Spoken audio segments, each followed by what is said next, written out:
아이고 참 그렇대. 그래, 상추로 덮었어 이렇게. 응?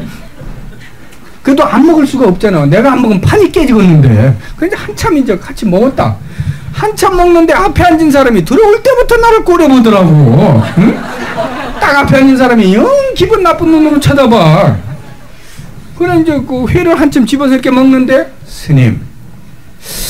스님이 오셔가지고서 우리와 먹고 마시는 게 참 똑같고 편안하게 해줘서 참 좋은데, 우리들이 편안한데, 그래도 속인과 스님은 뭐가 틀려도 틀려야 하는 게 아닙니까? 뭐가 이상이야. 어? 그러자니도 영 앞에 앉아서 영 인상이 안 좋았는데 아니 넘어가던 게 딱 붙더라고 이게. 그런데 이제 포교성 노릇 한 20수년 하다 보니까 관록이 생기더라고. 일단 생키고 보자 하고서 이제 꿀꺽 생키고서 뭐요? 했더니 스님과 속이는 뭐가 틀려도 틀려야 하는 게 아니냐 이거요. 근데 쉽게 얘기해서 니나 나나 마찬가지인데 네가 어? 얘기 안 해도 뻔한 얘기 안 해? 내가 진땀을 딱 2번 흘려봤어. 포교하면서. 다른 때 1번 흘려보고 거기서 내 진땀을 흘렸어. 생각나는 게 이게 큰일 났구나. 이게 다 나라를 위해서 뭐 하신다는 양반들인데 나 개인적인 석용산으로서는 창피당해도 괜찮은데 이게 야 석용산 이거 불렀더니 이것도 별거 아니고 중님들 별거 아니구나 이렇게 생각하면 큰일 나겠다는 생각하니까 진땀 나더라고. 진짜로 진땀 나더라고. 큰일 났대. 나도 모르게 틀려요 그랬어. 뭐가 틀리냐? 근데 생각이 나야지 뭐가 틀린지. 나도 같이 먹고 마셨는데 근데 무조건 틀려요. 뭐가 틀린단 말입니까? 다른 사람들이 수제를 다 놓고 내 입만 쳐다보네 이죠. 어? 이야 참 틀려. 뭐가 틀려? 틀려? 근데 부처님은 계십디다. 그리고 궁하면 통합디다. 어? 딱 생각이 나더라고. 틀립니다. 그랬더니 뭐가 틀려요? 예, 속인들은 돼지고기 먹고 돼지맛도 못한 생각을 하고 돼지맛도 못한 짓을 하지요. 쇠고기 먹고 소맛도 못한 짓을 하고 소맛도 못한 생각을 하지요. 그러나 우리 스님네는 돼지고기 먹고 기운내서 돼지 중생도 제도하고 소고기 먹고 기운내서 소중생도 제도합니다.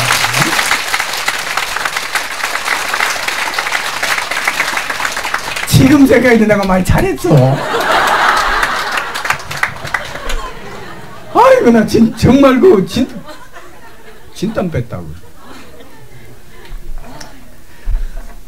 아이고 그 얘기하고 나니까 가슴이 좀 아이고 이제 한 단계 넘어갔나 하고서 이제 끝났나 했더니 옆에 있는 사람이 스님 나도 한 가지 물어보자 그래. 에이 이거 모르겠다. 내 챙기면 마음대로 물어봐라. 응? 그때 성철 큰 스님께서 입장하시기 전이야. 스님 아이고 성철 큰 스님이 산은 산이요 물은 물이라 했는데 대체 그게 무슨 뜻인가요? 난들 아나 내가 작은 주님인데 큰 스님 하신 말씀 나 어떻게 알아? 근데 거기서 모른다면 그것도 안 되겠더라고. 에이 이거 내친김에 나가보자. 그래서 예 산은 산이요 물은 물이라는 것은 깨달음을 그렇게 표현하신 겁니다. 그러니까 그건 나도 알아요 그러더라고. 예.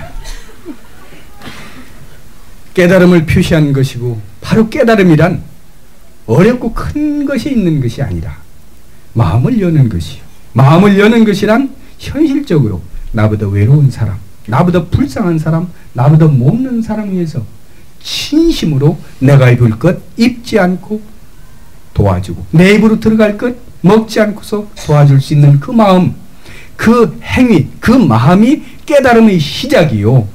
아니 그것이 바로 깨달음의 시작이자 끝이요. 어? 그러나 중생들이 그렇게 쉽게 일러주면은 그건 나도 알아 이렇게 얘기를 하니까 사실 그래요. 뭐 큰 스님들이 좀 모르는 얘기해 뭐가 있는가 하고 배우지 이렇게 쉽게 얘기해주면 그건 나도 알아고 안 와.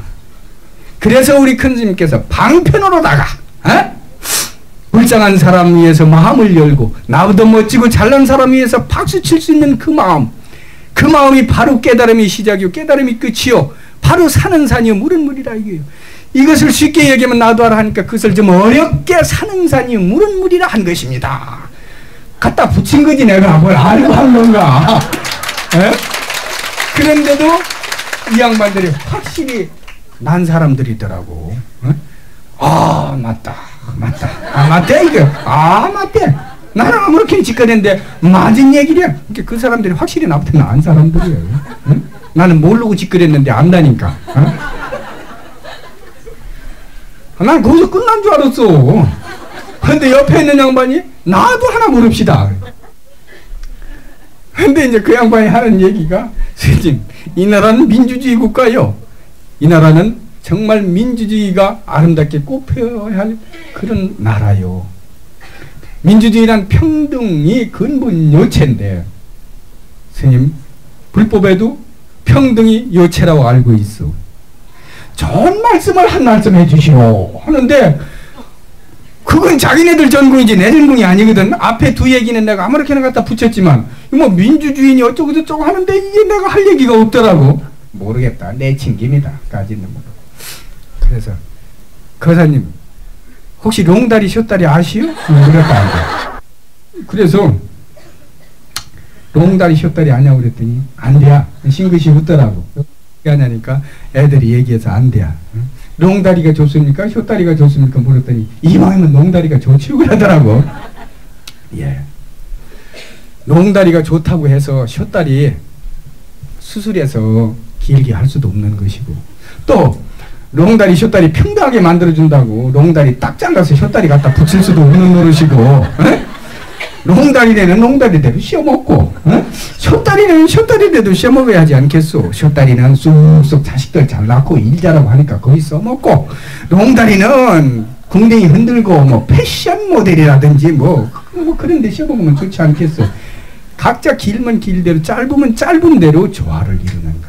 바로 학은 다리가 길어야 학이고 오리는 다리가 짧아야 오리인데 그 평등하게 만든다고 학다리 잘라서 오리 다리 붙여봐야 전부 다 병신되니까 짧으면 짧은 대로 길면 긴 대로 조화를 이루면서 나아가는 게 분명한 차별이 있는 곳에 평등을 찾는 것이 그게 진정한 평등이요 조화라고 난 부처님한테 배웠습니다. 그러니까 맞습니다 맞습니다. 그때는 표정들이 틀려지고 큰 스님 하더라고요.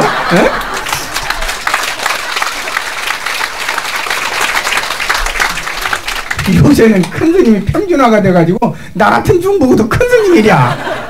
회장 다 마음에 드는데 나보고 큰 스님이라는 게 영 껄끄럽더라. 요새 아무거나 큰 스님이랴. 성철 스님 정도는 돼야 큰 스님인데 아이고 어디 법문 가면 나보고 큰 스님 해서 소름 돋아. 다른 데서는 내가 큰 스님 하면 기죽는데 거기서는 마음대로 일하고 나왔는데 막 돈도 두둑히 주더라고. 그러면서 올 때는 다들 어서 오십시오 이라더니 갈 때는 다들 일어나서 막 쫓아나면서 큰 신이 해서 그때는 마음대로 제맛하는 거야.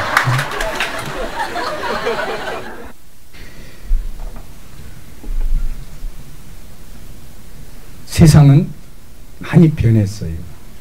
2000년대 우리 불교가 2500~600년대 들어오던 때와는 엄청난 세월이 흘렀고 스님이 외국에 나가 우리 교포들 있는 곳은 거의 다 돌아다닙니다. 그러면서 느끼는 것이 우리나라에서만 서로 보재기 찍고 지지고 볶고 싸워야 할 그런 것이 아니에요. 지금 이 우리나라 밖에는 스님네들을 기다리는 곳이 너무나 많아요. 불법을 기다리는 곳이 너무나 많아요. 아무데나 갖다 깃대 하나 꼽으면 그 총무원장이고 종정이요. 아무데나 하나 깃대 하나 뉴질랜드 같은데 깃대 하나 깍 꽂고서 뭐 하면 그건 총무원장이고 종정이요. 여러분들 여기 인물들이 많다고 들었어요. 많이 좀 잘 배우고 잘해서 밖에서 이 나라 밖에서 불법을 기다리는 이 나라 밖에서 스님을 기다리는 곳이 너무너무나 많다는 사실을 여러분들이 꼭 좀 기억해 줘. 꼭 좀 기억해 줘. 응? 너무나 많아요. 제가 한때는 시쳇말로 딜레마에 빠졌었어요. 시쳇말로 내가 중노를 더 해야 할 것인가 그만해야 할 것인가 정말 기로에 서 있었어. 왜 그러느냐. 죽자고 20년 수십 년 가르쳤는데도 어느 날 보면은 용하다는 사람이 있다고 두 다리 네 다리 끼고 막 가버렸어. 가가지고 내가 20년 가르친 건 싹 도망갔어요. 싹 도망갔어. 그리고 죽자고 가르치고 죽자고 했는데도 어느 감정의 테두리를 벗어나지를 못해.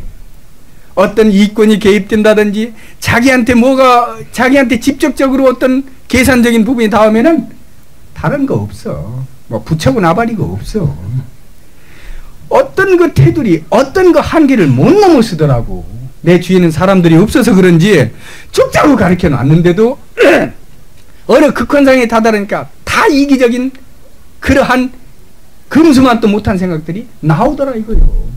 나도 그렇고, 나도 이제 뭐가 됐나 보면은 어떤 극한상에 딱 경계에 부딪히면은 우선 나부터 하려고 들더라고. 입으로는 보살행, 어쩌고 저쩌고 지옥 중생들까지 구제하라 하면서 어떤 극한상에 다다르니까 갈등스럽더라고.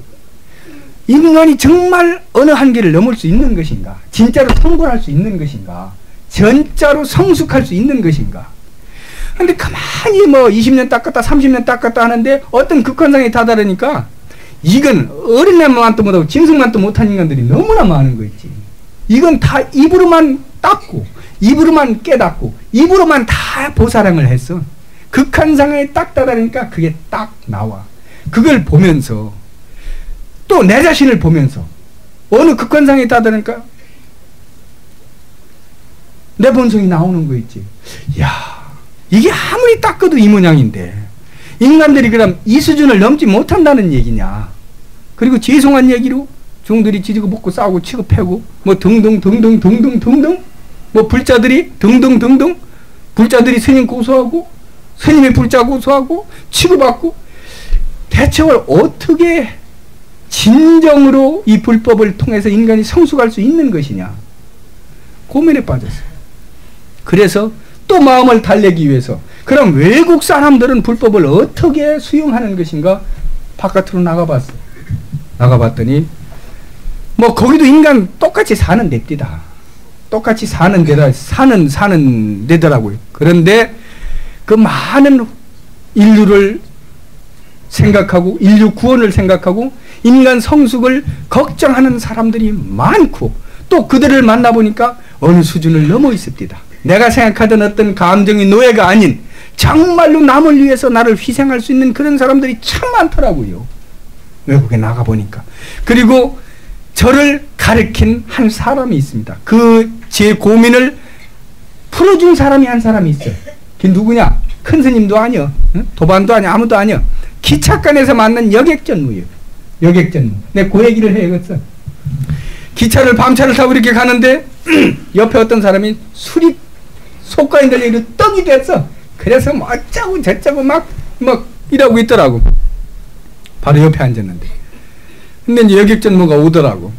그때 제자들한테 내가 몇 시에 간다는 것을 얘기를 안 해줬기 때문에 혹시 나와서 기다릴까봐 전화를 해줘야겠는데 여객전무한테 혹시 전화가 있냐니까 아이고 스님 없습니다. 우리는 이 준비가 안 돼서 죄송합니다 그러더라고. 그렇게 옆에 있던 술 먹은 사람이 야 임마 왜 돈 받아 처먹고 그 전화도 준비 안 해놨냐고 막 시비를 하는 거예요. 부르더니 멱살을 잡고 막 시비를 해. 30분 동안을 시달리더라고. 그런데도 예 죄송합니다. 예 죄송합니다. 예 죄송합니다. 한 30분 그러는데 어떻게 하다 이렇게 하던 주먹으로 그 사람 얼굴을 탁 때리니까 뒤로 이렇게 탁 넘어지더라고. 옳다. 이제 너는 혼났다. 혼났다. 그 노인네는 한 70 먹었더라고. 이 여객전무는 44시랴.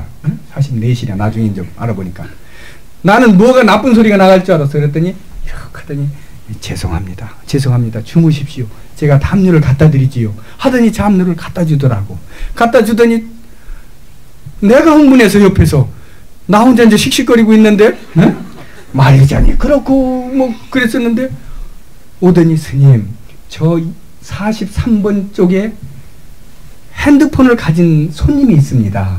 제가 빌려와도 되는데 건방질 것 같아서 스님이 가서 말씀하시면 될 것 같으니까 빌려서 전화를 하십시오. 아니 나 같으면 얻어맞고 지금 분통이 터지는데 그거 생각할 거요. 세상에 와서 그렇게 얘기를 하는데 멍하니 쳐다봤어. 이게 정말 보살인가 여객전문가? 야 정말 내 보살을 만나는가 보나 하고서 가가지고서 전화를 빌려서 하고서 앉았는데 그냥 못 앉았겠더라고. 그 여객점들을 다시 한번 보야겠더라고. 그래서 이렇게 가봤더니 식당차에 혼자 앉아서 찬물을 마시고 있더라고. 1시간 동안 시달림을 받고 얻어 터졌으니 얼마나 못해. 그래서 그 앞에 앉아서 스님이 차 한잔 사고 싶습니다. 그러니까 아이고 석용산 스님한테 차를 얻어먹다니. 아니 나는 알고 있더라고. 어? 아이고 스님한테 차를 얻어먹으면 영광이지요. 그래서 차를 한잔 먹으면서 당신은 이 짓을 안 했어도 무슨 짓을 했어도 성공을 했을 것 같습니다. 20, 30년 수행한 이 중보다 낫습니다. 어떻게 그렇게 참고 견딥니까? 그러니까 아이고 우리 아버지가 77인데 우리 아버지하고 똑같아요. 그 얘기를 하는데 막 가슴이 아픈 거예요. 우리 아버지가 똑같아요. 그러니까 아버지와 같으니까 그렇게 술 주정을 해도 아버지와 같이 생각을 하니까 한마디 대꾸를 안 하고, 요새 젊은 놈들 야 뭐 이렇게 될 텐데 한마디 대꾸를 않고 대책을 그런 심성을 어디서 길렀어 하니까 스님 제가 여객전무가 안 됐으면 스님이 됐을 겁니다. 왜냐니까 월장사 밑에서 살았대요. 그리고 아버지가 금강경, 법화경, 경전을 따르르 외우신대요. 앉으면 아침 저녁으로 그걸 하신대요. 그래서 본인은 지금 뭐 불교를 전해 나가지를 않더라도 어려서부터 아버님이 읽어주신 그 경들이 항상 귀 속에 배었기 때문에 스님만 보면 합장이 나오고 노인네들 보면은 항상 존경스럽다 이거예요. 그리고 내가 조금 그 많은 사람들이 있었는데 내가 조금 병신돼서 그분이 편안하고 주위 사람들이 편안하다면 얼마나 좋겠습니까? 나 더 설명 못하겠어. 아하, 이러한 인간도 있구나. 속인인데도 이러한 마음을 갖고 사는데 나라도 닦으면 나도 이런 사람같이 될 수 있겠구나. 내가 왜 이렇게 고민을 했냐. 이 정말 선지식을 만났구나. 나 일어나서 진짜 합장을 했습니다. 너무너무 고맙다고. 너무너무. 그게 풀려버리더라고. 갈등이 풀려버리더라고. 야, 인간은 성숙할 수 있다. 인간은 감정의 노예에서 벗어날 수 있다.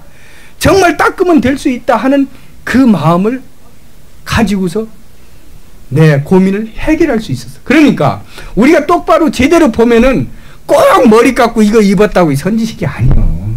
내 옆에 있는 나를 들볶는 시어머니가 선지식이고 술 먹고 들어와서 내 눈에다가 날려가지고 눈탱이 망탱이 되게 하는 내 신랑이 선지식이고 속을 바글바글 새기는 내 자식놈이 선지식이요. 이 농담이 아니에요. 많이 들었지요. 다들 아는 얘기지요. 그러나 문제는 그것을 육화해서 내 것화해서 내 수행해서 내 것으로 만드는 데 문제가 있다는 얘기예요. 듣고만 가만히 그려 중들 얘기 1000번 만번 들어도 그게 그 얘기요. 별거 없어. 그게 그 얘기요. 너무 많이 들으려고 하지 말고 한 가지라도 실천을 해야 그러면 그 여객전무같이 보살이 될 수 있어.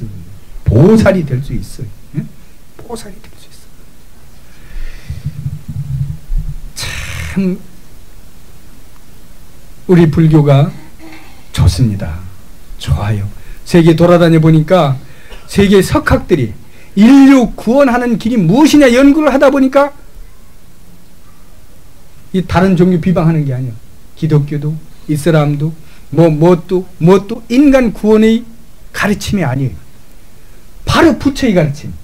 인간 성숙, 마음 여는 것, 깨닫는 법이 바로 불교에 있다는 것을 세계의 트인 사람들은 다 알더라 이거예요. 그래서 결론적으로 전부 다 불교 쪽으로 오더라 이거예요. 교회 1년에 700개 800개 없어져. 미국 저쪽 유럽. 그러면서 우리같이 이런 집회는 하지 않더라도 불교 쪽으로 많은 사람들이 관심과 연구를 하고 있다는 사실을 여러분들이 아셔야 돼요. 응? 그리고 돌아다녀 보니까 불교가 제대로 온전히 아직도 모습을 갖추고 있는 곳은 한국이에요. 난 그것이 우리 스님네들이 고연히 아전인수격으로 갖다 붙이고 만드는 건지 했더니 그게 아니에요. 중국에도 이미 공장주의 사상으로 인해서 불교의 사상이 없어져 버렸어. 공백 상태예요. 일본은 너무 대중화되어 버리고 뭔가 그래도 모습을 갖추고 있는 것이 한국이에요. 그리고 살기 좋은 땅이에요. 아름다운 땅이에요. 훌륭한 백성이고 정말 뭔가 깨달을 수 있는 민족이에요.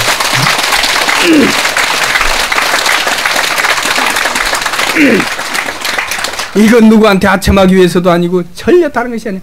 일선에서 한 포교성이 피부로 느끼고 돌아다니면서 정말로 느낀 것을 그대로 하는 얘기예요. 우리나라 잘 살아. 정말 잘 살아. 다른 곳에 돌아다녀보고 다른 곳에 비참하게 사는 사람들을 못 봐서 그렇지 정말 우리는 잘 살고 참 훌륭한 민족이고 다시 얘기해서 훌륭한 나라고 좋은 사람들이에요. 그리고 가장 돌을 닦을 수 있는 품성을 지닌 사람들이고 열정을 가지고 있는 사람들이고 따뜻한 가슴을 가지고 있는 사람들이고 사랑을 가지고 있는 사람들이야. 이건 진심이야.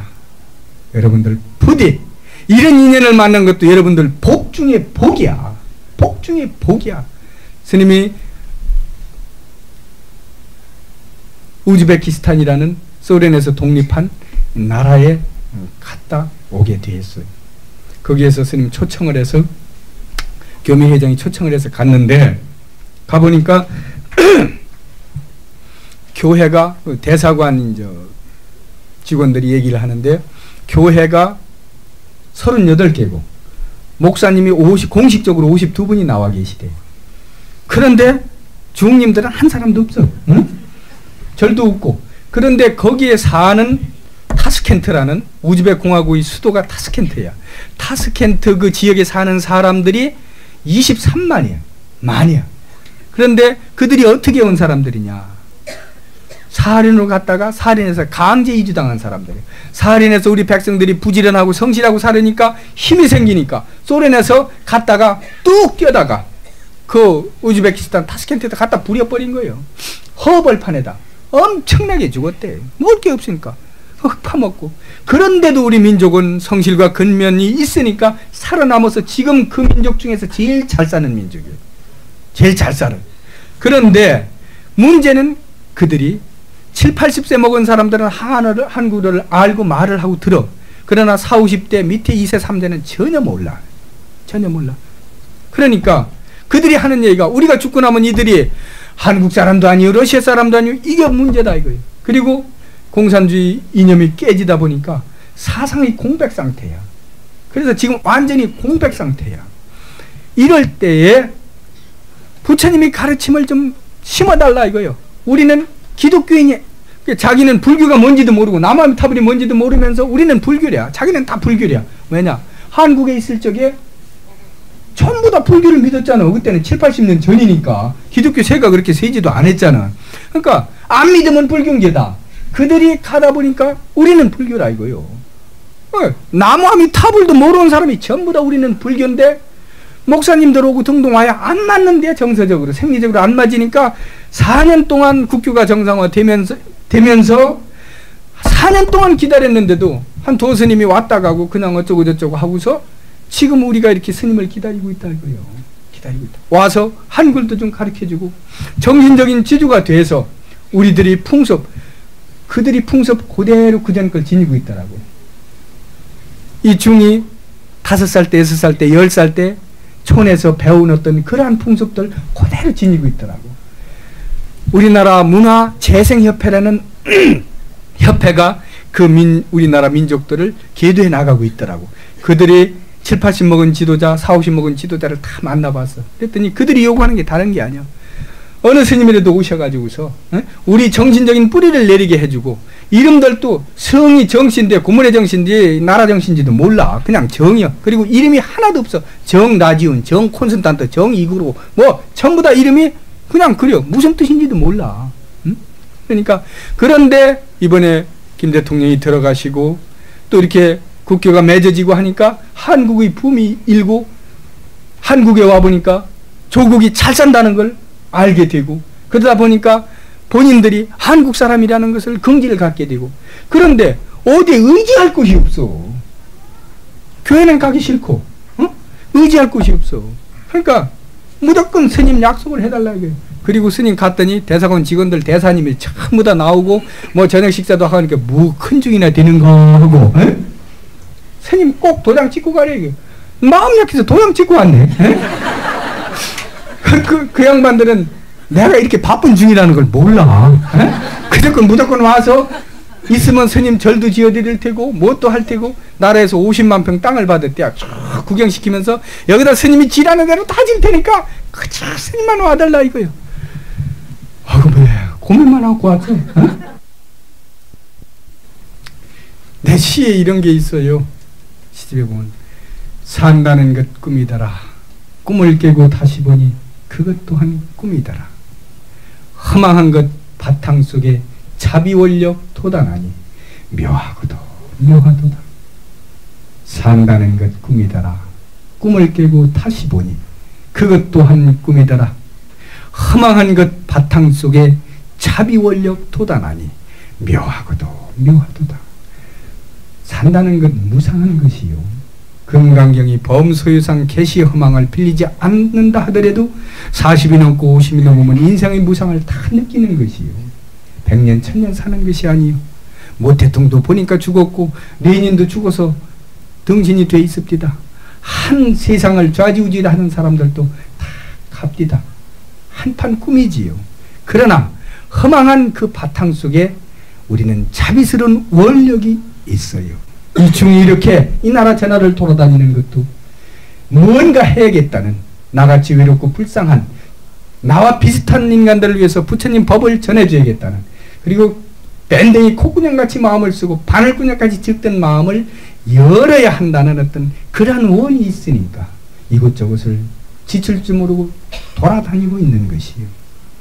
인생이 허무하다고 염세적이라든지 좌절하지 말고 거기에 큰 원력을 내서 관음보살이 대자비를 본받고, 문수보살이 대지혜를 본받으며, 보현보살이 대행을 본받고, 지장보살이 대원력을 본받아서 산다면은 보살답게 살다가 갈 수 있을 거예요. 부디 여러분들 힘을 합해서 이 나라를 불국토로 만들 수 있도록 해주시기를 바랍니다. 스님 결국 기도합시다.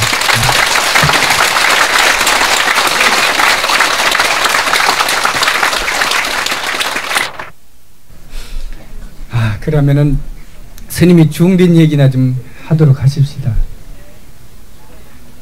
뭐 책들 보셨으면 알지만 저는 떼가부집에서 저렇게 살았어요. 엄마도 가고 할머니도 가고 증조 할머니도 가고. 한 집안을 가만히 보면 내림이라는 게 있어요. 보이지 않는 내림이 분명히 있어요. 그 집안 나름대로 가풍, 그 집안 나름대로 어떤 그 내림들이 다 있어요. 근데 우리 집안은 어떻게 하다가 잘못돼가지고 참 죄송한 얘기로 더러운 가풍, 단명보를 받아서 남자들이 30을 못 남기고 일찍 죽어버리는 그러한 내림을 갖게 된 집안에서 태어났어요. 어머니는 18에 결혼해서 21살에 혼자 됐고, 위에 할머니는 15에 결혼해서 25에 혼자 됐고, 위에 증조 할머니는 16에 결혼해서 26에 혼자 됐고, 남자들이 30을 못 남기는 거예요. 여자들이 기가 세서 그런지 어째서 그런지 남자들이 다 죽어 그렇게. 그런데 우리 직계만 그런 것이 아니야. 삼촌, 사촌, 오촌, 육촌까지도 이상하게 그렇게 1년에 4~5명씩은 죽어나가. 논에 물 고 데려갔다 술 한잔 먹고 그냥 자다가 논두렁에서 독사에 물려 죽고, 응? 배 뭐고 감 따라갔다가 이거 낫이 턱 떨어져서 그대로 찍혀서 죽고, 어떻게 그 지나가다가 벼락 맞아 죽고, 이런 경우가 뭐 1년에 2~3명씩 그렇게 계속 젊은 사람들이 죽어나니까. 그리고 우리가 사는 곳이 집성촌이었어. 김해김 씨가 다 거기 살았는데 그렇게 죽어나가는 거요. 응? 특히 우리 집이 더한 거예요. 떼가볼 집인게 떼가볼 거. 여동생까지 가보고 당구목까지 가보고 고모까지 가보고 가보 투성이 없냐. 그런 속에서 제가 뭘 배웠겠습니까? 저녁 때 되면은 제일 큰 과부는 방 안에서 문 열어놓고 저 저녁 노을 쳐다보면서 멍하니 앉았고 한숨만 푹푹 쉬고, 중간 과부는 아버지가 이제 이북으로 납북당했으니까 아버지 함자를 불면서 다리 쭉 뻗고 다리를 쓰다듬으면 누구야? 왜 안 돌아오냐, 왜 안 돌아오냐 하면서 울고 있고, 막내 과부, 제일 젊은 과부는 이제 큰 과부들 우는데 끼지도 못하고 구석에서 눈물 찢고 있고, 그런 모습을 보면서 제가 뭘 배웠겠습니까? 여인들이 난 남자들 품을 몰라, 남자 냄새를 몰라. 과부들 속에서 살았기 때문에.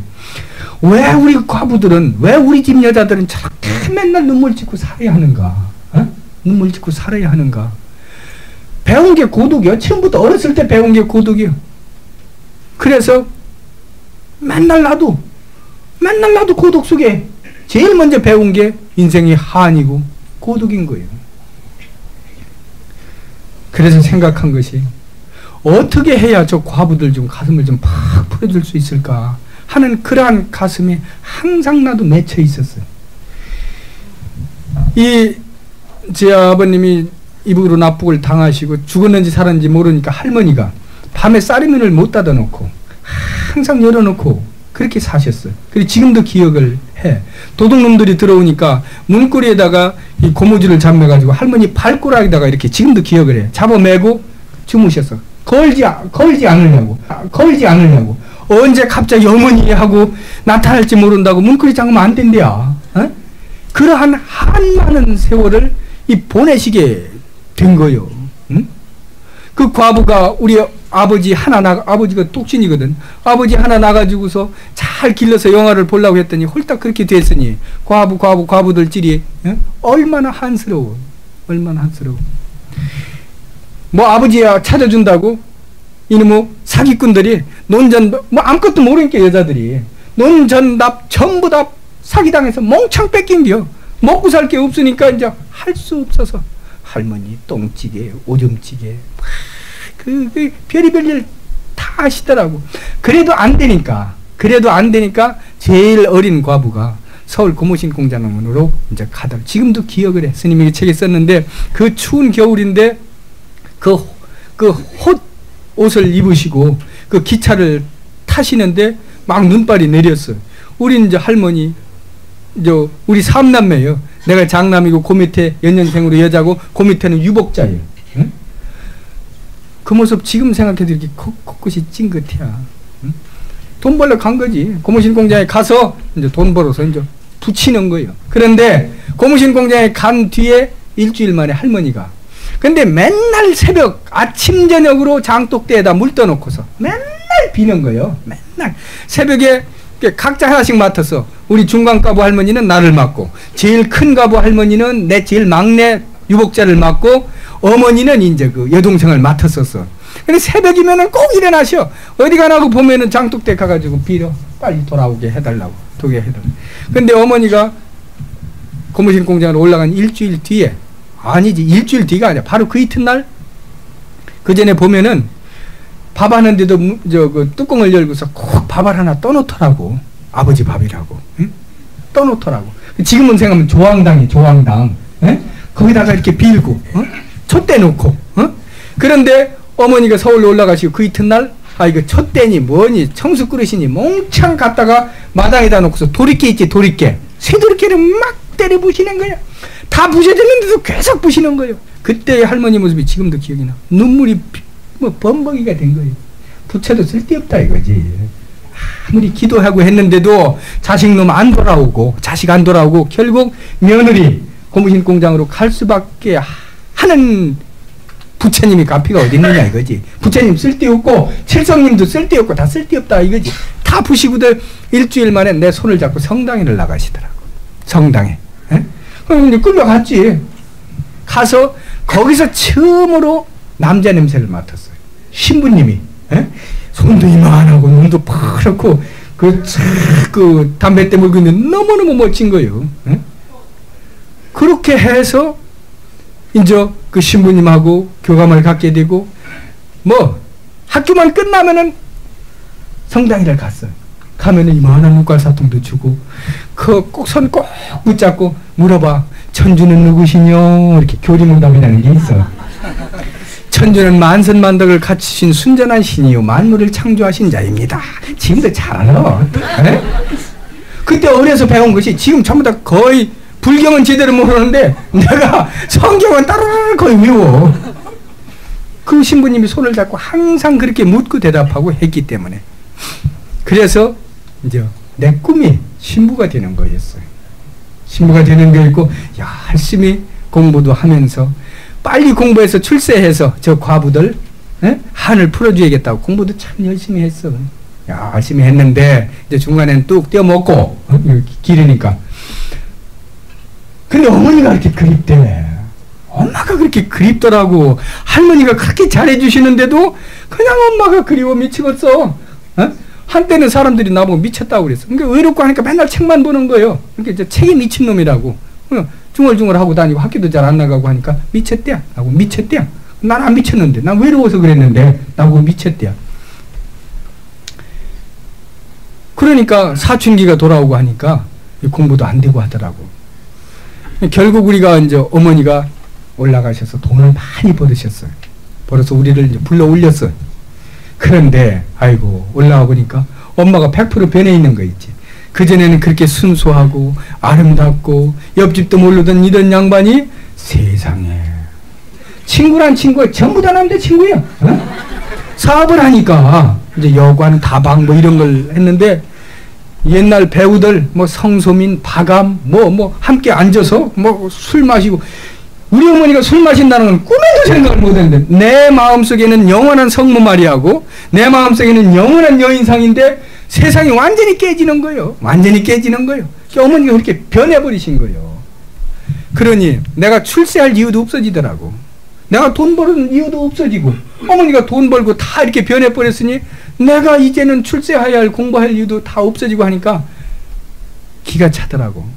그런데 마음이 바뀌면서 그리고 사상이 돈이면 다 된다요. 생각해봐. 그 젊은 안악이 서울에 올라와서 여관 사고 다방 사고 많은 부자가 돈을 모을 정도라면 무슨 짓을 못했겠고 무슨 일을 못 당했겠어. 그러니까 완전히 돈이면 다 된다요. 자식 사랑도 돈이면 다 되고 모든 게 돈이면 다 된다는 사상으로 꽉 차 있으니까 내 순수한 마음에서는 도저히 우리 어머니가 아니에요. 우리 어머니가 아니에요. 그래서 그때 생각한 것이 저런 우리 어머니를 구하는 방법은 이제는 돈도 필요 없고 내가 뭐 출세하는 것도 필요 없으니까 내가 신부가 되는 길이다. 성직자가 돼서 우리 어머니 이제 정신을 뜯어고치자 라고 생각하고서 사실 신부되는 학교를 가려고 그랬는데 나를 그 신부되는 학교 원서까지 냈는데 그전에 성신대학이라고 해서 신부되는 학교에다 원서를 냈는데 시험 치러 가는 날 꽁꽁 묶어놓더라고. 응? 그러나 사실 솔직히 고백하면은 그때 어머니가 말려서 안 간 것이 아니야. 믿는 자로서는 내가 열심히 잘 믿었는데 믿게 하는 성직자가 되려고 생각하니까 자신이 없는 거 있지. 자신이 뭐가 자신이 없냐? 교리에 자신이 없어. 어째서 하느님은 우리 과부들 같이 저런 과부들을 만들어냈고 어째서 외로움과 아픔과 슬픔과 그림을 만들어내놓고 이렇게 고통스럽게 만드느냐. 나라도 하느님이면 난 그렇게 하지 않겠다. 쉽게 표현해서 그 생각이 해결이 안 되는 거예요. 해결이 안 돼. 그리고 그 가르침의 교리들이 남 비방하기 위해서 하는 얘기가 아니야. 지금은 이해를 해야. 지금은 이해를 하는데 그때는 이해가 안 갔어. 그러니까 내가 신부가 됐을 때 그게 확신이 있는데 어떻게 신부 노릇을 하겠어. 그냥 못 이기는 체하고 묶인 게요. 그냥 못 이기는 체하고. 그러다가 일반 대학을 가서 그러다 보니까 이제 냉담을 하게 된 거예요. 냉담이라는 것은 이제 성당이라 안 가게 된 거예요. 신부가 되려다 그것도 이제 안 가고 하니까 냉담을 하고 안 가게 됐는데 천주교 서클에는 이제 나가게 됐어요. 그런데 그 천주교 서클에 나갔는데 그 지도 교수님이 이 양반이 어디를 갔다가 그 굉장한 유명한 철학자를 만나게 됐는데 뭐 40분인가 1시간 면회를 하게 됐는데 얘기를 하는데 묻더래요. 당신은 한국 사람이니까 그 나라 문화가 바로 불교 문화요. 그 나라 정서가 불교적인 것인데 당신 불교에 대해서 아느냐고 묻더래요. 그런데 이 양반은 유아 세례 받고 서양 철학을 했고 해서 불교를 전혀 모르는 양반이. 그러니까 난 불교를 모른다니까 몸뚱이는 한국에 있고 혼은 서양에 팔아쳐먹은 너 같은 인간한테 내 1시간 동안을 빌려줄 수가 없다고 들어가 버리더래. 얼마나 창피야. 그러니까 이 양반이 들어와서 우리들한테 하는 얘기가 우리는 비록 천주교 신자지만은 우리 어리 우리 정서가, 우리 문화가 불교적인 것이니까 배워라 이거요. 너들 나같이 창피당하지 말고 불교책을 하나씩 읽어라 이거요. 공감이 가더라고. 그래서 이 중도 그때까지는 할머니가 하는 불교가 다인 줄 알았어요. 그리고 무당들 춤추고 칼춤 추고 작두 위에서 춤추는 게 그게 불교인 줄 알았거든. 그래서 이제 교수님이 불경을 보라 하니까 이제 책방에를 가서 지금은 하도 오래돼서 기억이 안 나. 하여튼 반야심경을 해석한 책자예요. 근데 그걸 읽어보니까 세상에 내가 찾던 게 거기 있는 것이요. 내가 고민하던 것이 거기 다 들어있는 것이요. 아, 청담 스님인가 누가 어떻게 쓰신 거였을 거야. 이름을 오래돼서 잊어버렸어. 막 환희스러운 거 있지. 아이고 내 갈등과 내 고민이 여기에 다 있구나 생각해서 정신이 없는 거예요. 그때부터 이제 한글로 번역된 불경이란 불경 이제 다 사서 보는 거예요. 그게 이제 마음이 안 차니까 한문을 이제 서당 선생한테 정말 배워가면서 했는데 그것도 역시 마음이 안 차는 거예요. 종교는 우리 아르마리가 아니라는 것을 느끼게 되더라고. 이성이륜의 한계에 벗어나 있는 것이라는 것을 느끼게 되더라고. 이게 안 되겠다. 이거 읽어보면은 완전히 내가 붙여요. 경전 읽을 때는 완전히 내가 붙여요. 근데 경계에 다다르면 캄캄하니 아무것도 없어. 캄캄하니 아무것도 없어. 이게 아니구나. 그리고 그때 내 자신을 돌아볼 때 정말로 아까 얘기했듯이 밴댕이 콧구녕 같은 마음을 갖고 있고, 사실 그래서 뭔가 큰 마음, 대장부로 살고 싶어서 사실 절로 들어가게 된 것이에요. 근데 절로 들어가서 7년 동안은 내가 부처한테 절을 안 했어요. 저 부처가 저게 뭐냐? 저 돌부처, 인간들이 만들어내는 금부처. 내 마음 닦아서 내가 부처지면 되지. 7년을 절을 안 했어요.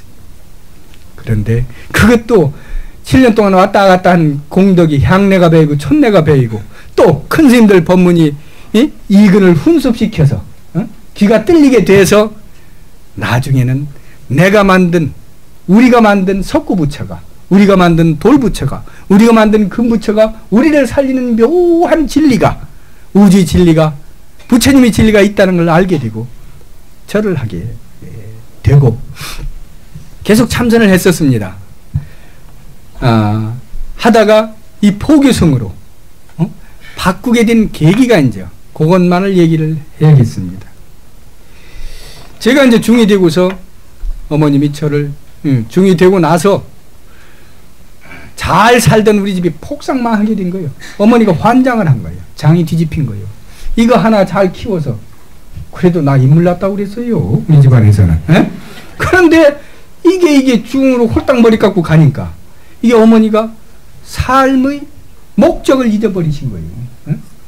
적자고 해는 모든 것 그거 다 헛것이니까 그때부터 알코올 중독에다 약물 중독이 되신 것이에요. 지금도 잊어버리자. 리비리움, 바리움, 아티반 전부 다 신경안정제예요. 그것을 하루에 대여섯 달씩 잡수하고 소주를 몇 병 잡수시해요. 그래야 사실 완전 폐인이 되신 거예요. 나중에 가봤더니 완전 폐인이 되셨더라고. 그 얘기를 다 하려면 책을 대권 더 써야 하고 어찌됐든 생략을 하고 가면은 돌아앉으시오. 너는 내 자식임이 아니다. 나를 배반하고 간 인간이니까 항상 돌아앉았어요. 어느 날 연락이 왔어. 어머니가 돌아가셨다고. 정신이 없습디다. 막 쫓아갔어. 갔더니 보니까 우리 어머니가 포해나니 참 이뻐. 별명이 주중녀야. 참 이쁜데 세상에 삶아놓은 달걀 있지. 시커먼 썩은 달걀. 얼굴 모습이 손에서 발끝까지 다 약이 풍겨가지고 15령 주면 약을 잡순 게 약이 밖으로 풍겨가지고서 의사가 내놨어요. 3시간을 못 넘기니까 길게는 3일 작게는 3시간이니까 데리고 가든지 여기다 놔두든지 하라 이거예요.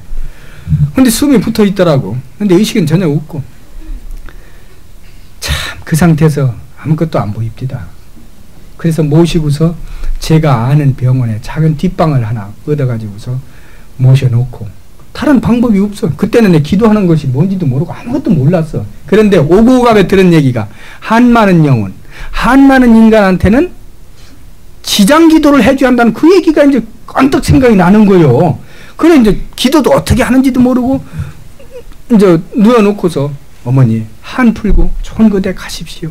금생에는 인연이 박해서 이렇게 불효를 했지만은 다음 생에 만나면은 반드시 효도하고 살겠습니다. 어머니 용서하십시오. 어머니 한 풀고 가십시오. 지장보살, 지장보살. 한 풀고 가십시오. 지장보살, 지장보살. 뭘 하루에 그냥 지장보살, 지장보살만 했어. 짓거리면서. 한 3일 동안을 밤낮으로 정신없이 좋은 곳으로 가라고, 이제 좋은 곳으로 돌아가시라고. 근데 3일 새벽에 지금도 기억나. 어휴, 지장보살 하면서 내가 잤다. 그러면 일어나시더라고. 거짓말 하나도 보탠 얘기가 아니야.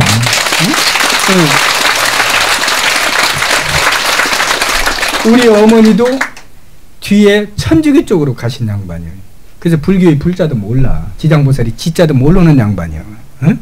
근데 천주교를 더 좋아하셨어. 응?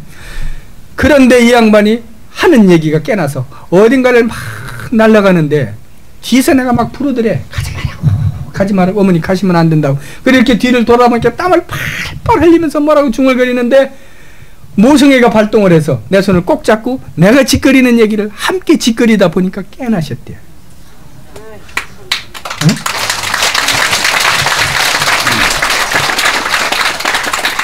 그러면서 내가 졌다. 그래서 어머니를 데리고 내가 있는 절로 왔어요. 제가 있는 절로 왔어요. 왔는데 문제는 거기서부터 또 시작이 된 거예요. 리비리움, 바리움, 아티반이라는 것을 최소한 7개에서 10개를 잡수셔야 하는데, 응? 그걸 잡수고 나니까 항상 이래. 항상 취해 있어. 약물 중독된 사람들 본 사람은 알 거예요. 완전히 눈동자도 틀어져 있고 완전히 이런 상태예요. 이런 상태. 응? 근데 참 절에 모셔다 놨는데, 자 이제 어머니가 중에 대해서, 스님에 대해서 영 잘못 알고 계신 게, 중하면 옛날같이 그냥 의들어 나오고 이런 게 중인 줄 알았는데 아들 중을 가만히 보니까 그 중에 아니란 말이에요. 면장도 찾아오고 업장도 찾아오고 군수도 찾아오고 뭐 또 찾아오고 찾아온단 말이에요. 찾아와서 절을 하고 스님 어머니가 있다니까 와서 인사를 한단 말이에요. 근데 일하고 있으니까 내가 이래서는 안 되겠다는 생각이 드셨는가 봐. 어? 역시 여인은 약하지만 이 어머니는 확실히 강해. 응? 내 자식을 위해서 끊어야겠다는 생각을 하셨는가 봐. 나를 부르더니 내가 끊어야겠다고 그러더라고. 그래 의사한테 물어봤더니 끊으면 미친대. 절대 안 된대. 사시면 얼마나 사시겠냐. 몇 년 못 살으니까 약을 그냥 주라 이거요. 그런데 어머니 끊으시겠대요. 그러면서 하나하나 줄이시더라고. 줄이시는데 이상한 증상이 나타나. 빨가벗어 자기 혀를 끄미고 자기 혀를 물어가지고 혀를 몇 번 꾸몄어. 미치는 거야. 약을 안 먹으니까. 나 약물 중독자가 어떻다는 것을 나는 우리 어머니를 통해서 잘 알아. 응? 응? 막 물어 뜯어. 못 견디니까 막 빨리 벗고 나가서 산에 가서 이 물을 막 뒤집어 쓰고, 응? 그러면서도 그 약을 안 잡수더라고. 참, 그래서 나는 여자는 믿을 게 못 되고, 아니지 믿지. 응? 여자는 참 이게 약하지만은 어머니는 정말로 강하다는 것을 나는 우리 어머니를 통해서 확실히 배웠어요. 응? 나는 여자는 안 믿어도 어머니는 믿어. 어머니는 믿어. 결국은 나중에는 이러시더라고. 약을 다 끊으시면서 내가 죽겠으니 술을 돌라고 하시더라고. 그래서 내가 그때 소주를 배웠어. 응? 아침 새벽부터 이 소주 대병 이만한 것을 계속 한 잔씩 잡수. 응? 잡수시면서 저녁 때까지 잡수는 게, 밥도 안 잡수. 어떻게 술만 먹고도 사람이 살 수 있더라고 보니까. 밥을 안 잡수. 술만 먹는데도 멀쩡해야. 그리고 저녁에 이제 되면은 또 대병을 하나 갖다 주시면 밤새도록 그걸 잡수. 그런데 여기 참선하는 분들 계시지만 참선이 나쁘다는 얘기가 아니야. 산다는 게 다 참선이야. 응? 나도 참선을 했는데 어머니한테 어머니 이먹고 찾으시오. 그게 안 통하더라고. 어머니 당신이 부처니까 당신 마음 관하시오. 이게 안 통하더라고. 내가 배운 것이란 그거밖에 없는데 우리 어머니 같은 근기한테는 얘기가 안 통하더라고. 내가 7, 8년, 10년 고생한 거 아무것도 아니더라고 어머니한테는. 그러나 한 가지 믿음이 돌아오더라고. 부처는 분명히 우리 어머니 같은 사람의 근기를 가진 사람에게 무언가를 얘기해 놨을 것이다. 나도 모르겠는데 우리 어머니한테는 귀신 신날까면 소리만 또 못한 얘기예요. 솔직히 얘기해서. 안 그래요? 안 그러냐? 그 높은 법문이 어떻게 우리 어머니가 함께 들어가느냐고. 금강경, 법화경, 화엄경 아무 의미가 없더라고. 그래서 경전들을 계속 보게 됐어요. 지금 생각하면 우리 어머니가 선지식이요. 나 경 본 일이 강원에 간 일도 없어. 그런데 그때 경전을 8만 대전경을 1년 동안 거의 다 보게 됐어요. 응? 그것도 보기 싫어서 본 게 아니라 정말 간절히 보게 된 것이에요. 간절히. 그러다가 지장경을 가져오게 됐어요. 어머니 살린 것도 이제 지장보살이니까 그 뒤에 이제 그 뒤도 지장 기도를 모르니까 어떻게 하는지도 몰랐는데 어떻게 지장 삼부경, 지장보살 보는 경, 점찰선화보급부경, 지장심능경, 그게 경집부와 대집부에 들어있더라고. 이만한 책들을 3권을 빌려서 가지고 택시를 탔어요. 근데 택시 타고 오다가 택시 운전사가 옆에 있는 처녀 쳐다보다가 앞에 있는 철근 실은 차를 들여받아서 운전수는 절명을 했어요. 나는 쪼래기를 들고 있었는데 책하고 다른 여러 가지 일용품을 들고 있었는데 철근이 뚫고 들어왔는데 정말 있는 그대로 얘기해서 그 책들을 균형을 다 뜯었는데 마지막 그 두꺼운 그 한 장 뚜껑을 뚫고 들어오질 않았더라고. 여러분들 스님이 쓴 지장경 서문에 그게 그대로 나와. 그리고 스님 시집에도 뒤에 그것이 나와. 까마귀 날라가자 배 떨어졌겠지. 다른 사람들이 얘기를 한다면은. 그러나 이 중한테는 너무 환희스러웠어. 그래 가져가서 지장경을 펴보니까 세상에 거기에 우리 어머니한테 딱 맞는 얘기가 있어. 우리 어머니 같이 횟가다 왔다 갔다 하는 사람한테는 다른 거 필요 없다 이거야. 맑은 물을 떠서 남쪽으로 떠놓고서 지장보살을 1000만 번 불러가지고 그 물을 먹여라 이거요. 간단하잖아. 에? 부처님 법이 어떻고 그것보다 아주 간단하잖아. 응? 그래서 먼저 물 떠놓고 어머니 지장보살 하십시다 하니까 아니야. 안 하시더라고. 그까짓 거 뭐 하나 안 한다고. 이제 깨가 나니까 소주도 물이니까 서로 이제 엄마 거 내 거 그렇고 짱 그냥 하니까 못한 게 짱 지장보살 하니까 술이 취하니까 이 양반이 하더라고. 짱 지장보살 짱 지장보살 짱 지장보살 짱짱 지장보살 짱짱 지장 농담이 아니에요. 지금은 스님이 웃으면서 얘기를 하지만 그때는 울으면서 했어. 울으면서 했어. 다른 방법이 없으니까. 어머니 한 잔 짱 지장보살 짱 지장보살. 나는 큰중대기는 틀렸어. 아직도 그 생각을 하면 이렇게 코가 시큰해가지고 뭐 큰중 되고 싶지도 않고. 그렇게 7개월 한 6, 7개월을 그렇게 하는데 소주마저 끊으시더라고. 소주마저 끊으시더라고. 완전히 끊으시더라고. 내 한이 원이 어머니가 딱 3시간만 맑은 시간으로 나와 얘기하다 돌아가실 수 있다면 한이 웃겠다고 그렇게 기도를 한 사람인데 세상에 완전히 끊으시고 술도 담배도 약도 다 끊으시고 맑은 정신으로 닭이물을 새벽마다 가시고 3개월 동안 그러다가 내 무릎을 비고 돌아가셨어. 그러나 돌아가셨을 때는 내 제자들이 전부 다 검은 상복을 입고 꽃을 달고 수많은 꽃 속에서 내 손으로 화장을 해서 아이고 나 물 좀 하나 먹고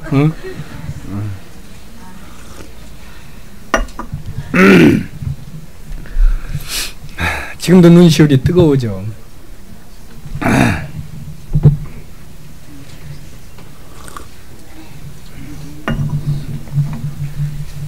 그 양반이 결국 나를 중을 만들고 또 이 중노릇을 열심히 하도록 하고 가신 것 같아. 그 과부들이 한이 그 과부들이 한을 생각하면 내가 다른 생각을 할 수가 없어요. 정말 다른 생각을 할 수가 없어. 그리고 지금 내 가는 길을 항상 내 뒤에서 나를 보살피는 호법 신장으로 내 주위를 맴돌면서 나를 지켜보고 있는 것 같아. 그래서 그때 마음을 돌렸어. 그래, 내가 성불 한들 뭐 하겠는가. 우리 어머니같이 불쌍하고 우리 어머니같이 저런 분들 위에서 우리 어머니가 결국 지장기도를 통해서 우리 어머니가 낳으셨고 또 이렇게 살다 가셨으니까 지장신앙을 널리 펴자라는 원을 세우게 되고 내 공부를 포기한 게 아니라 방향을 바꿔버렸어요. 나는 큰 스님 되는 것도 이제 원치 않는다. 성불하는 것도 원치 않는다. 그 무엇도 원치 않는다. 나와 같이 외롭고 힘들고 어렵게 사는 인간들, 우리 어머니같이 고통스럽게 사는 사람들한테 부처님 법을 전하는 포교성이 되자. 그렇게 발언을 하고 그때부터 내 수행관, 내 인생관 모두를 궤도를 바꾸게 됐어요. 그래 그때부터 스님 지장기도를 시작했고 그때부터 원을 세워서 10년 지장기도에 들어갔어요. 10년 지장기도를 하면서 두 가지 원을 세웠어요. 하나는 우리 집에 내려진 과보, 단명보, 일찍 죽는 젊은 사람들이 죽어나가는 그 과보를 벗겨야겠다는, 제가 김해김씨 수상업자손 사군파의 종선이자 장선이, 내가 중이 됐으니까 그 한과 그 업보를 풀어야겠다. 지장 10년 기도를 하자. 지장 기도를 하니까 우리 어머니도 저렇게 한을 풀고 가는데 분명히 풀어질 것이다 라는 원을 세웠고, 또 한 가지는 내가 지장 기도를 통해서 내 신앙이 정립이 됐고 내 인생길이 확실히 정해지게 됐으니까 이 지장신앙을 좀 널리 펼 수 있는 방편을 하나 좀 주십시오. 응? 나한테 찾아오는 사람들은 다리도 멀쩡하고 시간도 있고 돈도 있고 정신도 맑으니까 나를 찾아오겠지만 나를 찾아오지 못하는 사람들을 위해서 내가 할 수 있는 어떤 방편을 좀 갖게 해주십시오 하고서 두 가지 원을 시고 10년 기도를 해서 작년 재작년인가 10년 기도를 회양하게 돼서 10월 18일 지장제일에 회양을 하게 됐는데 11월 18일 날 여북의 저승갈대가 나왔어요.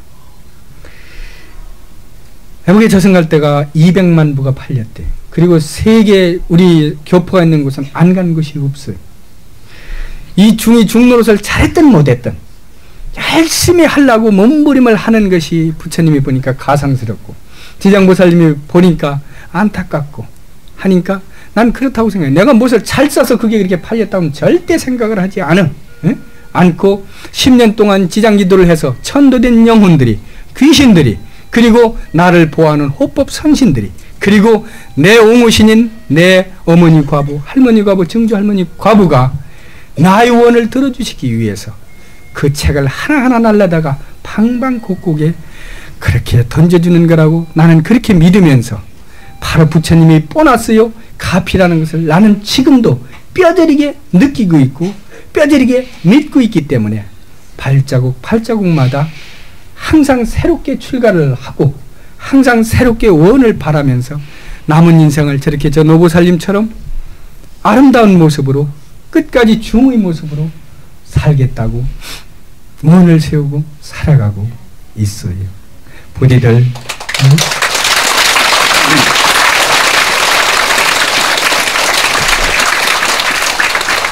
여러분들 근기에 맞게 참선이 맞는 사람은 참선, 화두선이 맞는 사람은 화두선, 목주선이 맞는 사람은 목주선, 연불선이 맞는 사람은 연불선, 또 주력이 맞는 사람은 주력을, 간경이 맞는 사람은 간경을 자기 근기대로 자기 분수를 알아서 자기한테 맞게 수행을 할 수 있다면은 반드시 우리는 지금보다 나은, 지금보다 성숙된 인간으로 살다 갈 것이며 인생을 아름답게 살다 갈 것이라는 확신을 합니다. 여러분들과 이 중이 오늘 만난 것도 전생 전생 세세생생 아름다운 인연이 있기에 오늘 이런 자리에 함께 했으리라고 저는 100% 믿습니다. 부디들 이 중의 어설픈 얘기 뭐 나갈 때 다 잊어버리되 부디 부처님 다리 꼭 놓지 말고 꼭 잡으시도록 하십시오. 제가 부처님 다리를 놓지 못하는 것도 부처님 다리를 놓으면 내가 또 다시 팔색잡놈으로 돌아갈까봐 그게 무서워서 놓지 못하고 아마 죽을 때까지 자꾸 갈 것이고, 그러나 다음 생에, 그전에는 다음 생에 중노릇을 한다고 그러는데 저는 절대 다음 생에는 중노릇을 않겠다고 부처님한테 다시 얘기를 했습니다. 이 노릇이 너무 힘들어요. 너무 힘들어요. 다음 생에는 절대 춤 노릇 안 할 거예요. 다음 생에 인간의 몸을 받는다면 나는 가수가 될 거예요.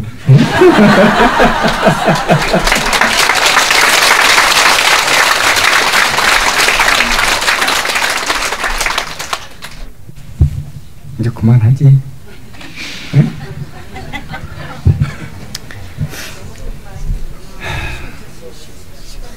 여러분들한테 스님이 노래 하나 가르쳐주고 내려갈게요.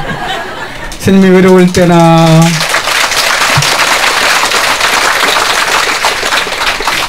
힘들 때나 또 나도 모르게 욕심이 차오를 때나 분이 차오를 때 내 자신을 달래는 노래가 있어. 여러분들 너무 잘하는 노래예요. 텔레비도 나오대.